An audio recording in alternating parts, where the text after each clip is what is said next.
Vous savez combien coûte le bracelet du petit Nicolas? Est-ce que vous avez une idée? Et qui va payer les 7 années qu'il va passer derrière, enfin dans un château? Oui, parce que c'est dans un château qu'il va passer 7 années. Oui, 7 ans. Eh ben oui, parce que Nicolas, c'est quand même pas n'importe qui. Ce sera dans un immense château de 12 mètres carrés. 12 mètres carrés.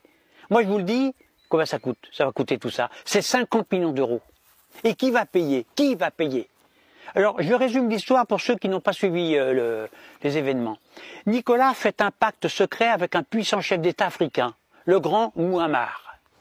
Il lui dit, tu me paies ma campagne présidentielle, et puis en échange, eh bien, je t'aiderai à créer les États-Unis africains.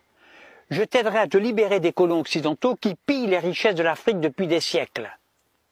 Pacte conclu entre le petit Nicolas et le grand Mouammar. Seulement un problème. Avec tous ses copains, Nicolas, une fois élu, bombarde la Libye, sans même l'accord de l'ONU. Il envoie des bombes. Il envoie des bombes sur la Libye. Donc, Mouammar a donné 50 millions d'euros à Nicolas, et en remerciement, Nicolas lui balance des bombes sur la gueule.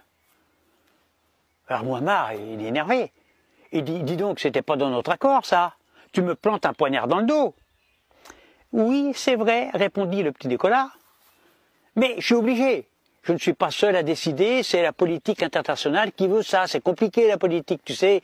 Bon, toi, peut-être pas toujours tout comprendre, hein. Mes copains ne veulent pas que l'Afrique s'émancipe. Parce que si l'Afrique s'émancipe, alors elle deviendra forte. Et nous, les Occidentaux, nous deviendrons pauvres. Nous deviendrons vos esclaves. Et vous, les Africains, vous nous poserez des bracelets aux pieds. L'Afrique, on l'a toujours exploitée. Et on ne va certainement pas changer aujourd'hui.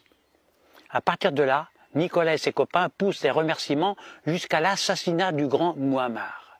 Ils le traitent même de dictateur et l'accusent de tous les vices, de toutes les perversions. Il y a un proverbe qui dit que quand on veut tuer son chien, eh bien, on l'accuse de la rage.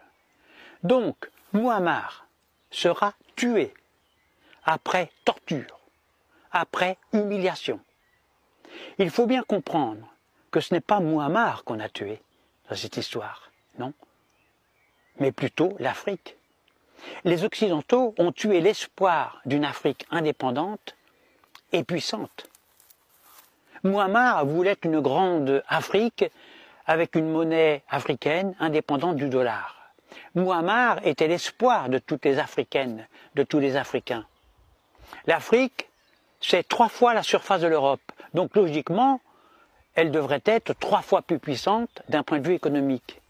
Et si elle est pauvre actuellement, c'est parce que les colons occidentaux l'ont exploitée et l'exploitent encore jusqu'au sang. Mais l'histoire ne s'arrête pas là. Quand Mouammar a été tué, puis enterré dans le désert, son corps s'est décomposé, tout à fait normalement, selon les lois physiques normales, selon les lois de la nature. Mais son esprit est toujours vivant. Un esprit ne meurt pas, ne meurt jamais. Une âme est éternelle. Depuis qu'il est mort, l'âme de Mouammar plane sur la tête de ses assassins. Ils ont balancé des bombes sur mon peuple. Comment leur renvoyer l'appareil? Alors il a commencé par remercier le petit Nicolas en lui offrant ce fameux bracelet. Magnifique, hein, ce bracelet, magnifique. Hein. Il se porte à la cheville. Bon, c'est à la cheville que les Blancs enchaînaient les esclaves noirs. Mouammar connaissait très bien les goûts bling-bling de Nicolas. Le petit Nicolas, il adore les montres, les pendentifs, les bracelets, bref, tout ce qui brille, tout ce qui coûte cher et tout ce qui épate la galerie. Or, un bracelet électronique est unique au monde. Il n'y a pas beaucoup de présidents de république dans le monde, sur la planète, qui réussissent à l'obtenir. Il coûte une fortune ce bracelet, 50 millions d'euros, mais ce n'est pas fini. Le fantôme de Mouammar lui a également offert 7 ans de vie de château, dans un superbe château d'une surface totale de 12 mètres carrés. 12 mètres carrés pendant 7 ans, c'est parfait pour méditer. Là, il n'y a pas de distraction, pas de futilité. Nicolas est le représentant de la France. Donc Nicolas humilié sous bracelet, c'est la France qui est humiliée.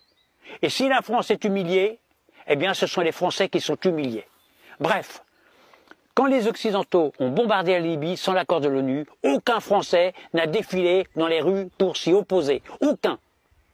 Bon, on s'en fiche, nous. Ça ne nous concerne pas, c'est loin de chez nous. On s'en fout. C'est pour cette raison que les Français sont humiliés par le bracelet électronique du petit Nicolas. Parce qu'ils sont coupables. Parce que nous sommes tous coupables. Parce que je suis coupable de crimes passifs. Moi, je propose que ce bracelet électronique soit placé au sommet de la Tour Eiffel, ou plutôt à l'un de ses pieds, pour que les Français n'oublient jamais que l'Afrique, eh bien, c'est un continent comme les autres. L'Afrique mérite notre respect, ainsi que ses habitants. Moi, je dis, vive la France, vive l'Afrique, vive les humains.